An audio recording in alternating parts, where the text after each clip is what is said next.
do gotta understand that. You just got a new OC. Thanks for being here. Rich Scarcella, we'll start with you with questions first for Jesse Luketa. Ben Free, you're on deck. Jesse, thanks for doing this. Pleasure.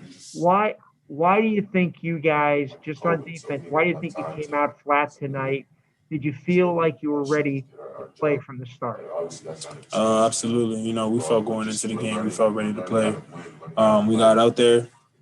We were honestly just out of place a couple of times throughout the game, especially throughout that first drive, first two sequences, in my opinion. We just can't have that. You know, starts up front, the battle's won up front, and, you know, we got to establish the tone that's going to go throughout the game. So, you know, that was on us. You know, we take full ownership for that. 26 plus yards in the last. Jesse, thank you for that. Ben Free, you're up next. Michael Portman, you're on deck.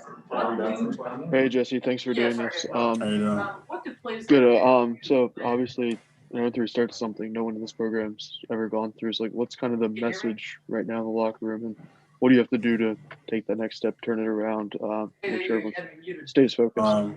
You know, the message for us, honestly, is, you know, everybody in this locker room is here for a reason. We're all we got, and, you know, we need to have those tough conversations moving forward and address what we need to do moving forward to get back on track. So that's the biggest point of emphasis, the message that we could, you know, spread throughout the locker room. All the outside noise, you know, it's irrelevant.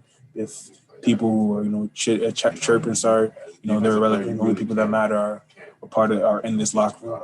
So that's where we're at right now. Jesse, thank you very much for that. You're next, and then Mark Wogenrich, you're on deck. Hi, Jesse. What's the impact of playing without fans? What's the impact of playing without Micah, Journey, or Noah? You know, I'll answer your first question with the fans. I mean, regardless, fans or no fans, we got to line up and play football. You know, there's a standard that has to be upheld. You know, playing without two of our brothers, honestly, it hurts. But hey, we got to do what we got to do. It's a next man mentality. You know, one player rather than the other, you know, made a decision to, you know, better his situation. So, you know, there's no love lost for that. Journey's situation is different. Obviously, he can't be here, but, you know, he's still doing everything he can to, you know, provide that juice, that love, that energy for the program, for the team in the locker room. So, you know, regardless of their situations, there's a next man up mentality. There's a no drop off mentality. You know, we got to do what we need to do to ensure that we can be successful. Thanks. What does no love lost mean? I just want to make sure I understand that. It always starts with I love you and always ends with I love you. You know, having those tough conversations. Sometimes you don't want to have them, but at the end of the day, you know, when you receive that tough criticism, you know, you gotta accept the fact that, you know, there's no love lost. You know, you might hear some things that you may not really feel comfortable or want to hear in the time, but it needs to be said and it needs to be heard. So it's the most surprising thing. Jesse, thanks for that. That's a great explanation and the mark of a true winner. Mark Wogenrich, next question for you. Rich Scarcella, you're on deck. Jesse, how would you characterize the locker room right now? The sounds that you're hearing, is it quiet? Was it loud? Was it angry? Was it acknowledgement? Anything? It's mixed emotions. You know, to answer your question, there wasn't anybody in the locker room that's, you know, excited, that's happy. This isn't a situation, you know, we like being in, or one that we have planned to be in. But it's adversity. You know, the true response of a champion is how you respond to adversity. And so, you know, it's all about what we're going to do next. You know, it's clearly, you know, the 3 losses, they're in the past now. The only thing we could focus on is, you know, our next future opponents and what we're going to do moving forward. So. Thank you for that, Rich Scarcella. Let's go to you, and then we're going to go to Andrew Callista. Jesse, when you fall behind 21-0 that quickly, is it shocking? Is it frustrating? What exactly is it? Can you convey those emotions? To answer your question, it's not. At times it can be shocking.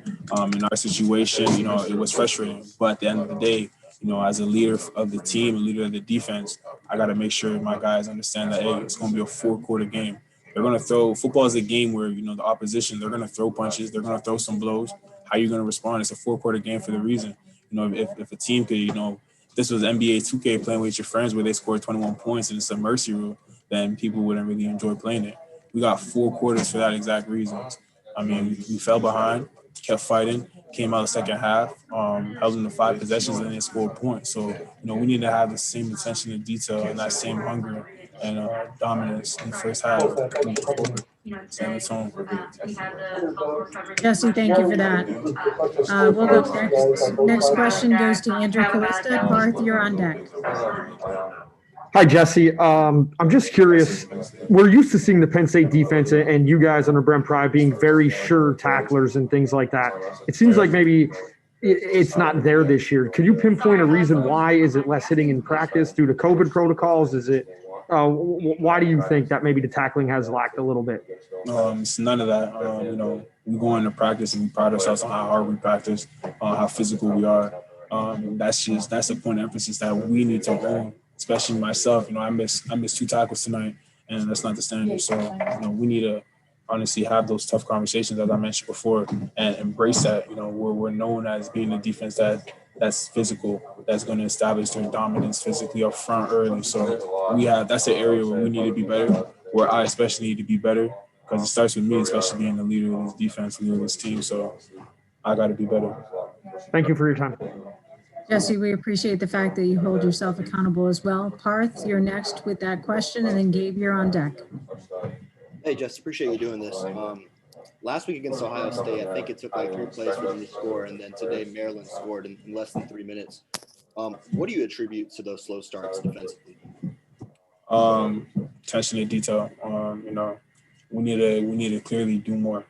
You know, simple as that. Having those tough conversations and accepting it for what it is. You know, we haven't shown on film what the things we'd like to do. So we need to revise, you know, and just get it going. Parth, thank you for that. Gabe, let's go to you next. Audrey, you're on deck. Hey, Jesse, thank you for your time. You guys, for the touchdowns, 30 or more yards, what kind of went wrong in those big plays, and what can you guys do to fix that in the future? Play our style of football, you know, get back to playing with that fun swagger, physical attitude that we like to do. That's all we can do. That's what we will do. Gabe, thank you for that. Audrey, you're next. Oh, Audrey, sorry about that. Yeah. Jesse, what would you say is the biggest issue with this defense right now? There's no thing I'm going to pinpoint that is our biggest issue. The biggest issue for us, honestly, is we need to play collectively. We need to embrace our roles and our jobs and do that moving forward for us to be successful. You know, this isn't the time to point fingers because, you know, I wasn't perfect, you know, so it's like I can't make a statement about someone else knowing that I didn't play a perfect game. We need to focus on doing what we need to do to come together collectively and put us in the best position to dominate as a defense. And why do you think that it hasn't happened through 3 games that you guys are? Because Jason said maybe he thinks guys are playing outside of the framework of the defense. Why do you think that's been the case now 3 weeks in a row? I'm not sure, honestly. But what I am positive about is, you know, sitting down, watching the film tonight, tomorrow morning before we all get into the facility, and just accept the fact that we need to come together collectively and play in the framework of the defense. Because a lot of times where, you know, we were misplaced or out of place, that's a part of it. You know, guys not playing in the framework, myself included. So we just need to hone in on that. Audrey, did you have a follow-up question? I did. As one of the leaders on this team, Jesse, do you say anything? Have you said anything, whether it's to the defense? What do you say? Absolutely. You know, from that first sequence, you know, letting them just come into our home stadium where we take pride in that, where we want to, whenever people come in here, we got to defend our home. So we can't have those things. You know, we can't put things like that on film. So that's a big area for us, especially that we're going to put a point of emphasis that we need to address moving forward and change. Jesse, thank you for that. Any other questions for Jesse? Audrey, is this another follow-up? Yeah, it was. What's Coach Price said to you guys, whether at halftime or after the game? What's his message kind of been to you guys? To slow down, trust our keys, and play in the framework. You know, as complex as the game may look, it's really not simplistic. So at times, you know, some players they may feel overwhelmed or at times uncomfortable, but just getting back to the basics and trusting your keys and playing the framework, playing together, having fun, celebrating together. That's what it was. Last question is from Nate Bauer.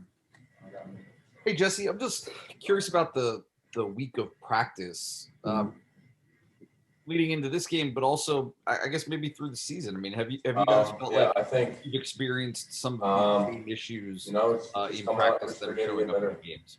I think it's just no, I wouldn't say we're having some issues that are popping up in practice that are transitioning to the game. But at the end of the day, as you guys can see, everything adds up to little things. So I would say we need to hone in on that. My message has been the same. Like we just need to sit down, reevaluate, and even myself, like we need to all reevaluate at what we're doing and address it because this isn't the standard.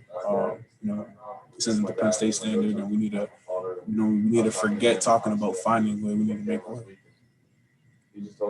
Jesse, thank you very much for your time. We appreciate it, everybody. We'll have this recording up very shortly on the Media Central. I would just